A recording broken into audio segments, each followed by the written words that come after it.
नमस्कार बच्चों। हमारे जो अध्याय चल रहा था वे आंखें, वो पूरा हो गया।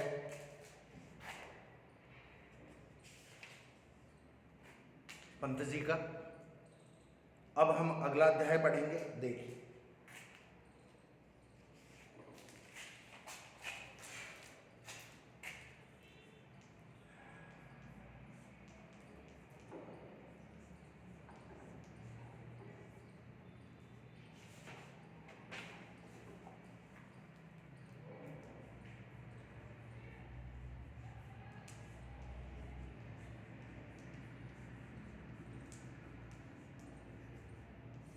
भवानी प्रसाद मिश्र।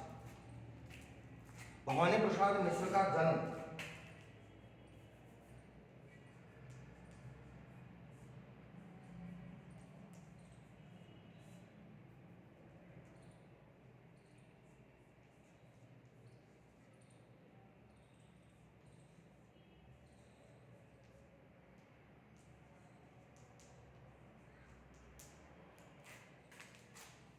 1913 में हुआ था। भवानी प्रसाद मिश्र का जन्म 1913 में हुआ था और इनका निधन 1985 में हुआ था। इनका जन्म स्थान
शिक्षा BA BEd थी।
भवानी प्रसाद मिश्र का जन्म 1913 में और इनकी मृत्यु 1885 में। जन्म 1913 में कहाँ हुआ था? मध्य प्रदेश प्रांत के होशंगाबाद जिले के टिगरिया गांव में इनका जन्म हुआ था। मध्य प्रदेश जो स्टेट है उसके होशंगाबाद जिले के टिगरिया नामक गांव में इनका जन्म हुआ था। इन्होंने बीएड तक शिक्षा प्राप्त की थी। बाद में इनकी नौकरी लगी, सरकारी सेवा में गई। आकाशवाणी यानी रेडियो में इनको नौकरी करनी पड़ी, नौकरी लगी। ये हिंदी के प्रयोगवादी कवि माने जाते हैं, नए नए प्रयोग करने में विश्वास रखते थे। इनको कौन कौन से अवार्ड मिले? इनको पद्मश्री भारत सरकार द्वारा मध्य प्रदेश शासन का शिखर, मध्य प्रदेश शासन का एक अवार्ड है साहित्य के क्षेत्र में, शिखर सम्मान मिला और गालिब पुरस्कार इनको मिला। ये 3 अवार्ड मिले हैं इनको। समझ में आ गई बात? देखो,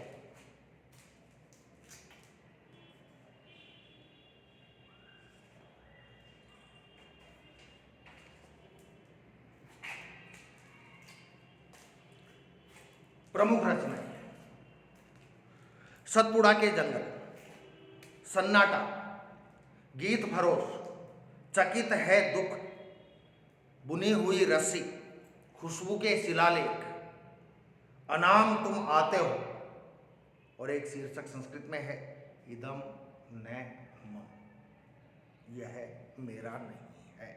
अर्थ नहीं करना है अपने को, मैं तो बता रहा हूं आपको। बुक का नाम ही है, रचना का नाम ही है इदम न मम। प्रमुख सम्मान हो गए।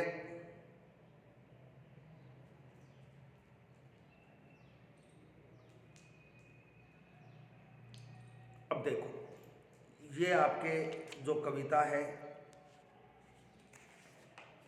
एक मिनट,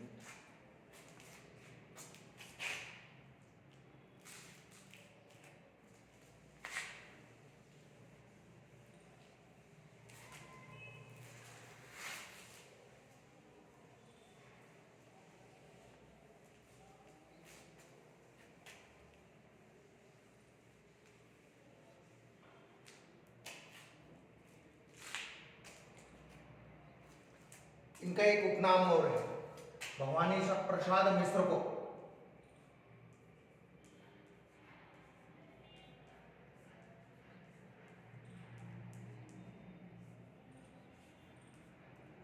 कविता का गांधी कहा जाता है। भवानी प्रसाद मिश्र को कविता का गांधी कहा जाता है। क्यों? कि जैसी लोकप्रियता गांधी जी की देश में थी, साहित्य के क्षेत्र में, कविता के क्षेत्र में, लेखन के क्षेत्र में, वैसी ही उतनी ही लोकप्रियता मिश्र जी की। मिश्र जी की सबसे बड़ी विशेषता, मिश्र जी की कविताओं में बोलचाल के गद्यात्मक से लगते वाक्य विन्यास को ही कविता में बदल देने की अद्भुत क्षमता है। साधारण बोलचाल के जो शब्द हैं, वाक्य हैं, उन साधारण बोलचाल के वाक्यों से उन्होंने कविता बना दी है। देखो, आगे पढ़कर देख लेना आप, घर की याद में ऐसा लग रहा है जैसे कोई गद्य पढ़ रहे हैं आप।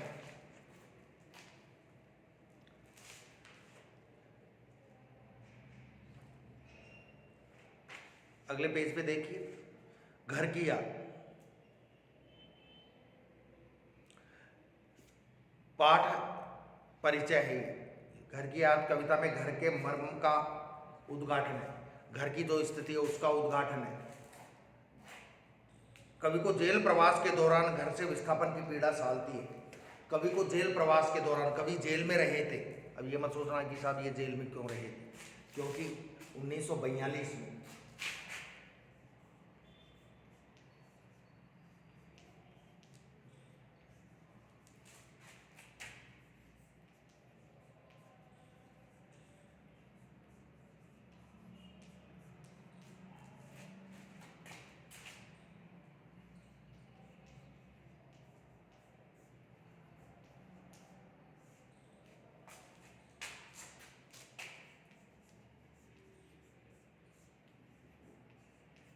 में गांधी जी ने असहयोग आंदोलन किया था।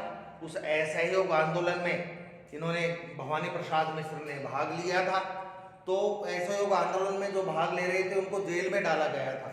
तो भवानी प्रसाद मिश्र भी उसी क्रम में जेल में गए थे। कौन से क्रम में? देश की आज़ादी के लिए गांधी जी ने जो असहयोग आंदोलन प्रारंभ किया था उसमें भाग लिया था भवानी प्रसाद मिश्र ने, और इनको जेल यात्रा करनी पड़ी थी। जब ये जेल में जाते हैं तो इनको घर की याद सालती है, घर की याद आती है, जो बड़ा दुख पहुंचाती है उनके मन को, घर की याद आती है। घर से विस्थापन की पीड़ा, दूर जाने की, जेल जाने की पीड़ा इनको सालती है, मतलब दुखी करती है। कवि की स्मृति संसार में उनके परिजन एक एक कर शामिल होते चले जाते हैं, एक एक घर के लोग याद आते हैं उनको। घर में कौन कौन थे? पिता, माता,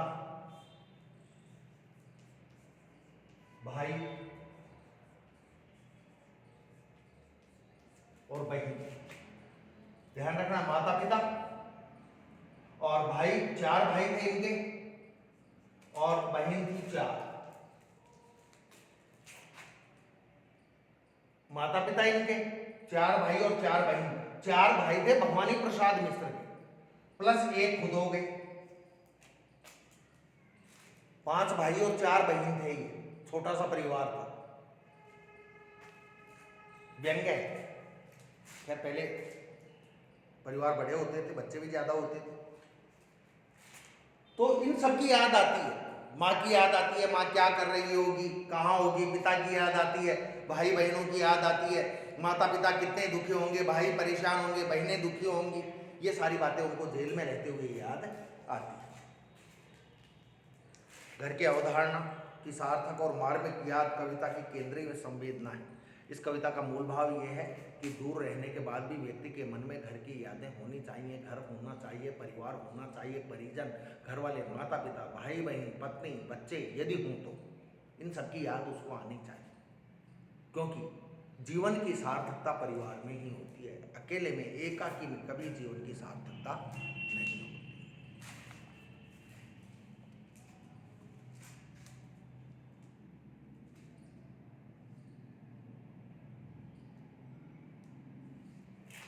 पिता के बारे में पूरा बताया गया है। माँ के बारे में बताया गया है कि माँ अनपढ़ थी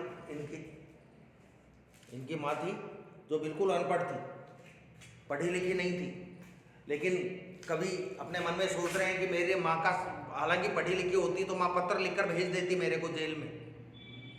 अब चूंकि माँ पढ़ी लिखी थी नहीं तो वो पत्र लिख नहीं सकती, लेकिन फिर भी माँ का जो स्नेह है मानो वो मेरे साथ है।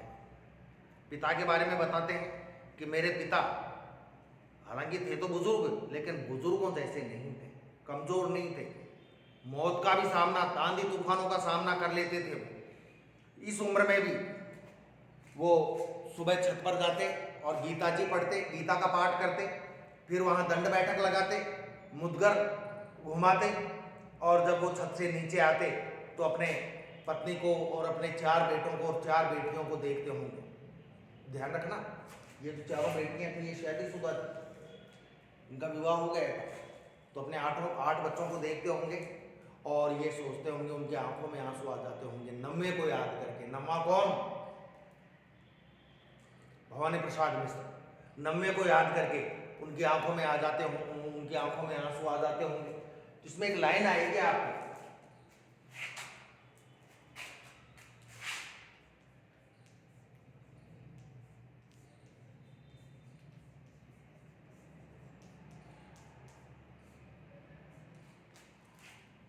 सोने पर सुहाग,